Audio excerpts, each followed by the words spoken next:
Oke, sudah cukup jelas teman-teman dari segini. Oke, nah, oke. Jadi 7 prinsip dari HACCP yang sudah sempat kita bahas di minggu kemarin.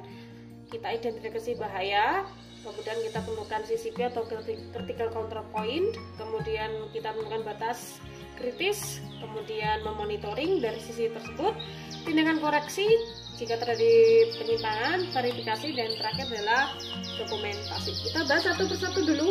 Waduh, suara saya bersaut-sautan dengan suara burung ya teman-teman ya, mohon maaf ya, tapi saya kan kalian tetap fokus.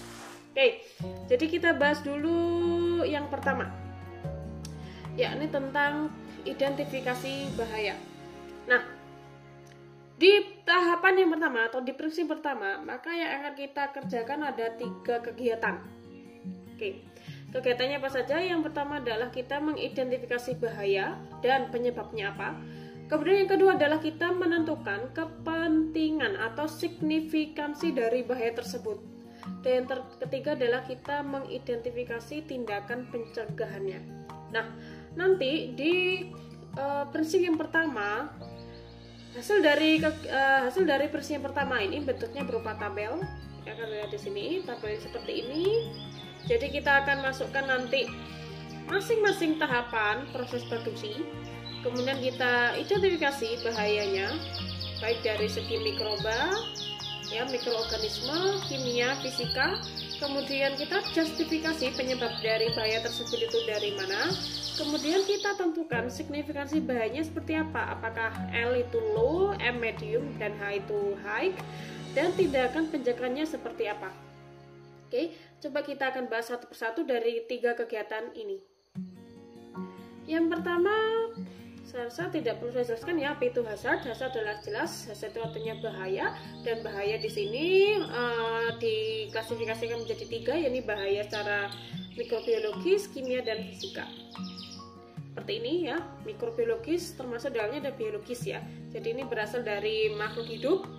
Kemudian kimia ini dari sesuatu bahan kimia yang berbahaya atau beracun. Yang terakhir adalah fisik. Fisik berarti dari benda-benda asing yang seharusnya tidak boleh ada di dalam makanan. Masing-masing dari jenis bahaya, saya rasa sebagai orang kalian sudah harus paham ya. Kalau biologis atau mikrobiologis biasanya adalah dari mikroba ataupun dari makhluk biologis yang kecil seperti semut, kemudian serangga dan lain sebagainya. Nah, kimia ini adalah bahan kimia yang beracun tadi, ada banyak di situ ya, termasuk bahan tambahan makanan yang tidak diperbolehkan itu masuk ke bahaya kimia. Dan fisik ini contohnya ada rambut, ada kerikil, ada staples dan sebagainya. Oke.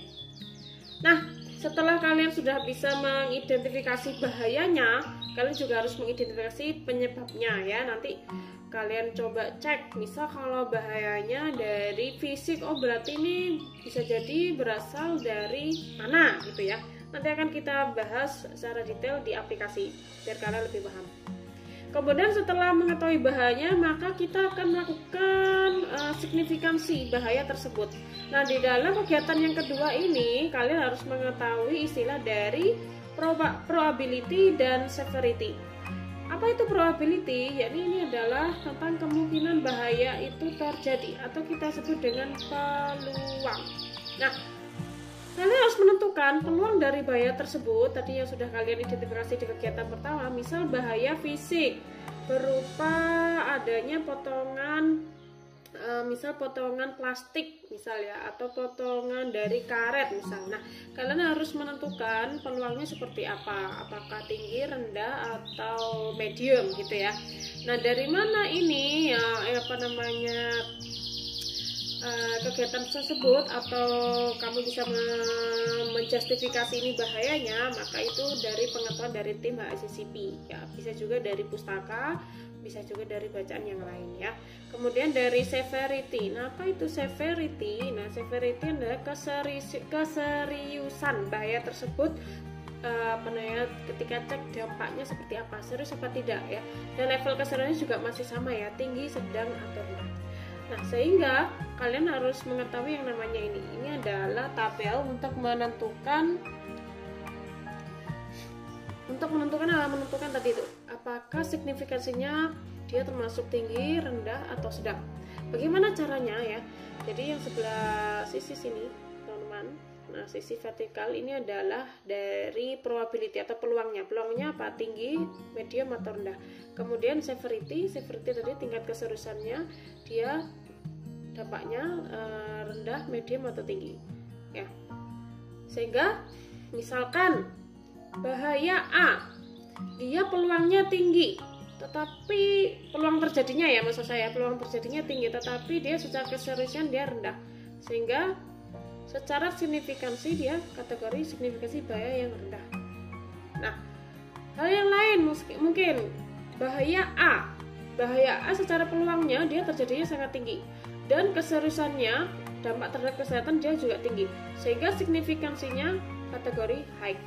Nah, biasanya yang pink ini teman-teman, yang pink ini, area pink ini kategori signifikansi bahaya yang nantinya itu bisa menjadi titik penting ya, titik-titik yang nanti akan kita cek di prinsip yang kedua, yakni CCP atau Critical Control Point ya. Nah, untuk memahaminya saya kasih tahu.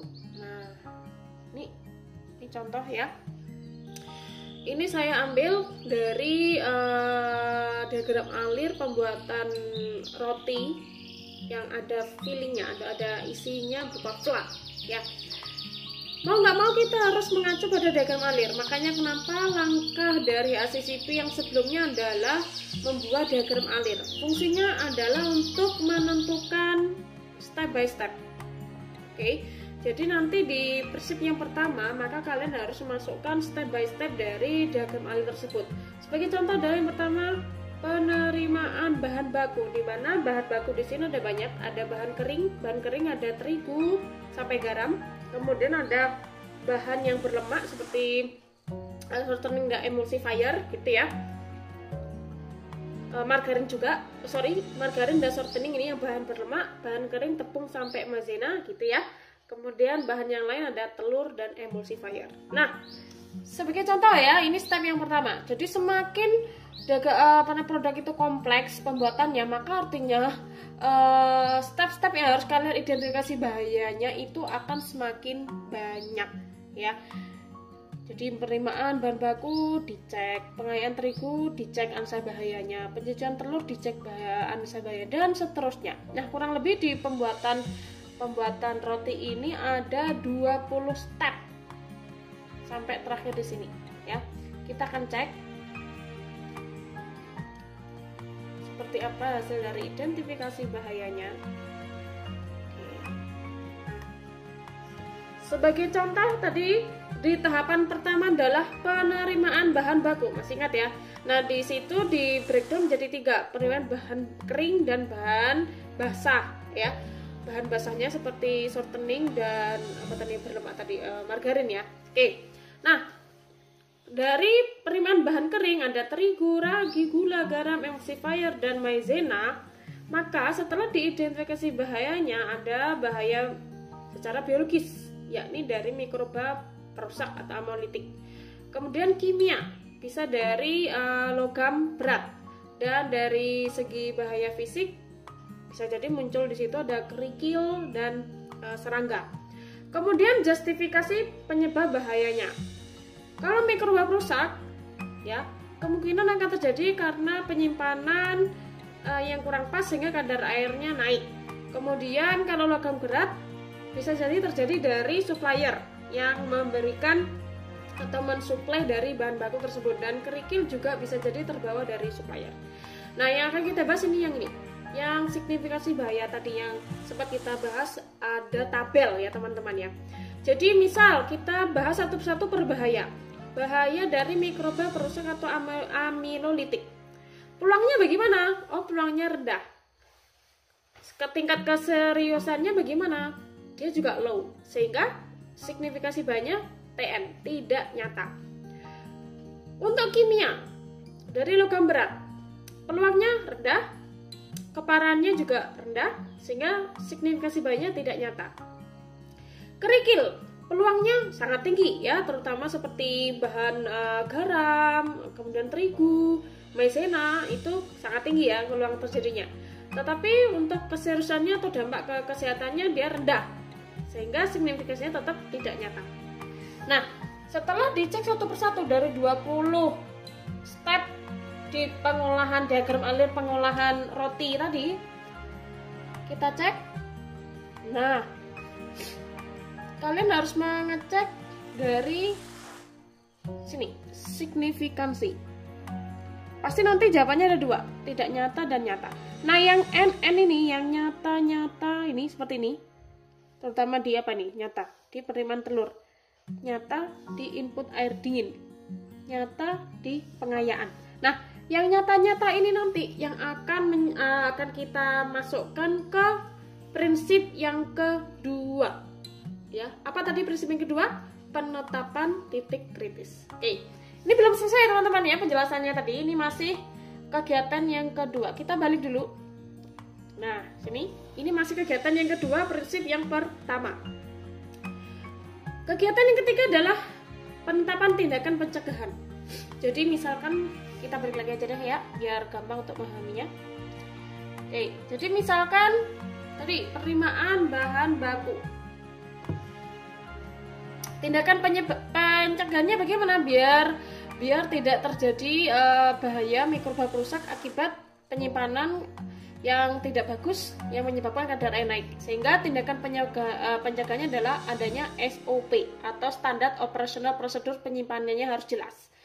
Kemudian dari bahaya kimia logam berat terbawa dari supplier, maka tindakan pencegahannya harus ada jaminan dari supplier.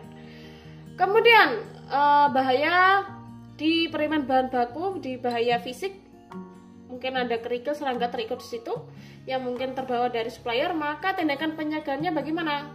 Lakukan pengayaan.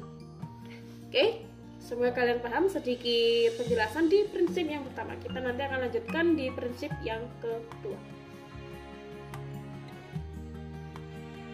Prinsip yang kedua. Sekarang kita bahas tentang bagaimana menetapkan critical control point. Ingat ya, bahasanya hasil dari yang tadi identifikasi bahaya atau kegiatan prinsip yang pertama, maka yang mempunyai signifikansi bahaya yang nyata, maka itulah yang nanti akan kita masukkan ke prinsip yang kedua. Oke. Nah, apa itu CCP ya? Jadi CCP atau Critical Control Point ini adalah tahapan atau prosedur yang mana jika tahapan ini tidak dikendalikan, maka nanti akan dapat menimbulkan bahaya keamanan. Ya. Jadi CCP ini adalah tahapan yang sangat penting, harus kita kendalikan. Kalau tidak, maka bisa menimbulkan bahaya. Nah, bagaimana cara menentukan apakah ini CCP atau bukan ya tahapan dari setiap prosedur itu apakah CCP atau bukan? Maka ada yang namanya pohon keputusan CCP atau CCP Decision Tree. Kita cek bagaimana. Nah, seperti ini pohon keputusannya teman-teman. Nah, CCP Decision Tree ini dibagi menjadi 3 ya. CCP untuk bahan mentah, CCP untuk komposisi, dan yang terakhir adalah CCP untuk proses. Oke. Untuk proses itu ada 4 pertanyaan ya. P1 pertanyaan pertama, P2 pertanyaan kedua, P3 pertanyaan ketiga, dan P4 pertanyaan keempat. Nah, coba kita langsung saja aplikasi ke ini ya. Balik lagi ke pembuatan roti isi fla. Sekali lagi, tidak semua proses ini masuk ke prinsip yang kedua. Yang masuk ke prinsip kedua hanya kalian lihat di sini, di hasil dari signifikansi bahaya yang dia nyata. Kita cek dari 20 step di pembuatan roti manis isi fla itu ada berapa prosedur yang dia akan masuk ke prinsip yang kedua. Kita cek ya, ada 1, ada 2, 3,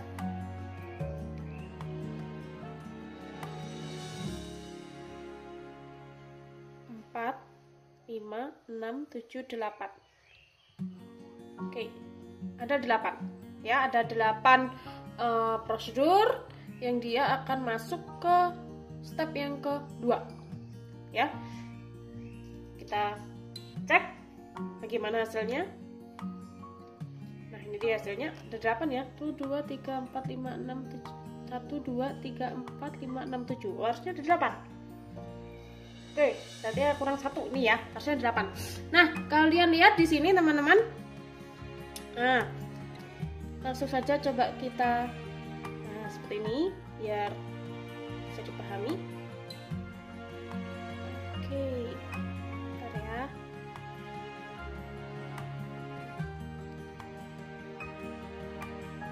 Tuh, kelihatan ya.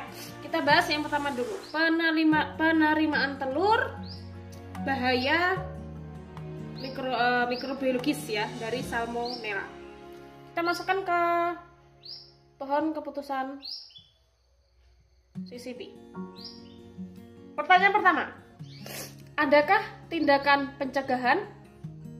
Maksudnya dengan menjaga di penerimaan telur? Ada, berarti ya. Masuk ke pertanyaan kedua, apakah tahapan dirancang spesifik untuk menghilangkan atau mengurangi bahaya yang mungkin terjadi sampai level yang dapat diterima? Ya. Kalau iya, berarti jawabannya adalah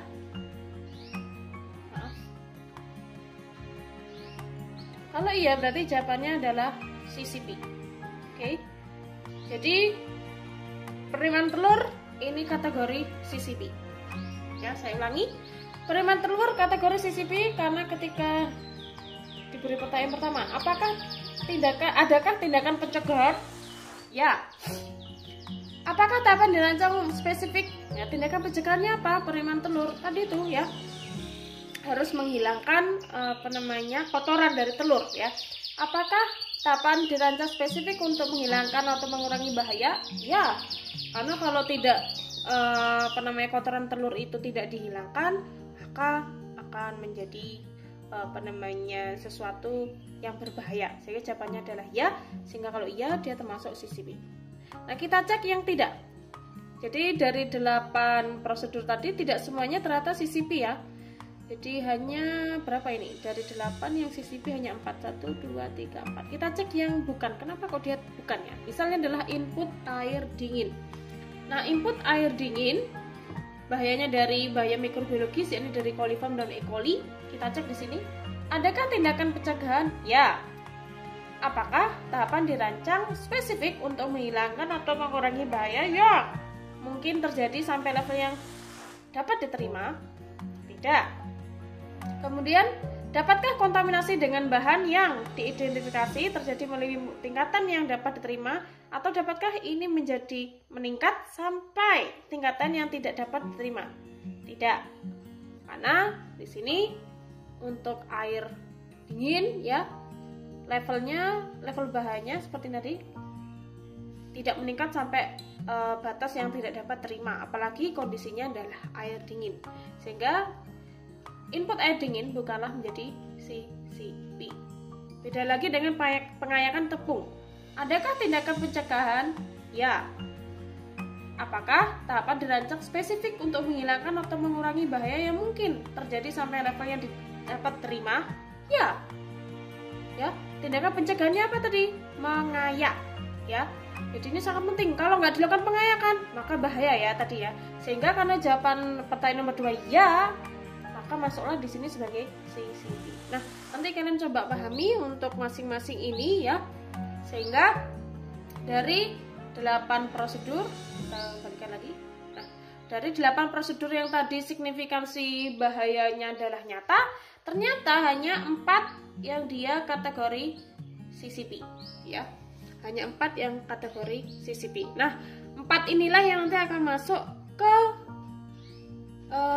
prinsip yang ketiga. Prinsip yang ketiga tadi apa? Penentuan batas kritis.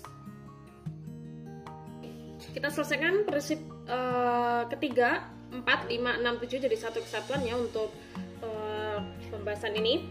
Oke, prinsip ketiga adalah penetapan batas atau limit kritis. Kalau hasil dari kegiatan sebelumnya tadi di prinsip 2 ternyata hanya 4 prosedur yang termasuk dalam kategori CCP. Nah, 4 prosedur inilah yang harus kita tentukan batas kritisnya. Nah, sebelum kita tentukan batas kritis seperti apa, kita cek dulu apa itu batas kritis.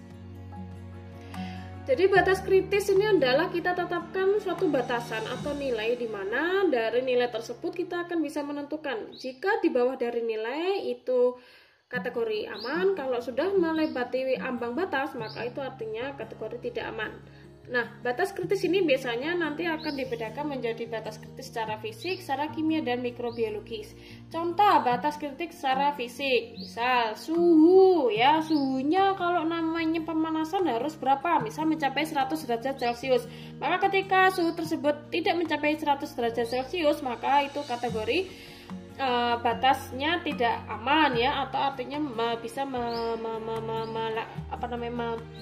mengakibatkan atau menyebabkan bahaya. Batas fisik yang lainnya, misal waktu, RH, AW, viskositas, warna, bau, tekstur. Sedangkan untuk batas kritis dari segi kimia, misal pH-nya harus berapa, konsentrasi pengawet, biasanya ini konsentrasi ini terkait tentang bahan-bahan makanan ya. Kemudian kalau menggunakan klorin, residu klorin berapa gitu ya. Dan yang terakhir adalah batas kritis dari cemaran mikroba, misal E. coli harus berapa CFU ya, TPC-nya harus berapa gitu ya hasilnya ya. Tetapi untuk yang biasanya batas kritis mikroba atau mikrobiologis ini jarang dilakukan ya, karena memakan waktu yang lama, sehingga dengan batas kritis fisik dan batas kritis dari kimia ini sudah cukup mewakili bahasanya aman secara mikrobiologis, meskipun saya tetap dilakukan ya untuk cemaran mikroba ini, untuk tetap kita berikan batas kritis dari cemaran mikroba. Nah, tahunya dari mana Bu? Kita menentukan suhunya harus sekian derajat Celcius, pH-nya harus misal 4,5 misal ya, residu klorin harus sekian ppm, mikrobanya E. coli-nya harus maksimal CFU per sekian gitu misal ya. Nah, dapatnya batas kritis ini kalian harus mencari dari jurnal atau dari peraturan pemerintah, terutama ini kalau terkait tentang batas penggunaan bahan taman makanan gitu ya. Atau kamu bisa riset di pabrik, atau kamu bisa membaca dari penelitian di universitas ya. Jadi intinya penetapan batas kritis ini harus ada acuan ilmiah atau acuan yang terstandar ya. Jadi tidak bisa kita memberikan batas kritis itu sesuai dengan keinginan kita, tidak boleh ya. Jadi semuanya harus ada acuannya. Nah, setelah kita lakukan batas kritis, maka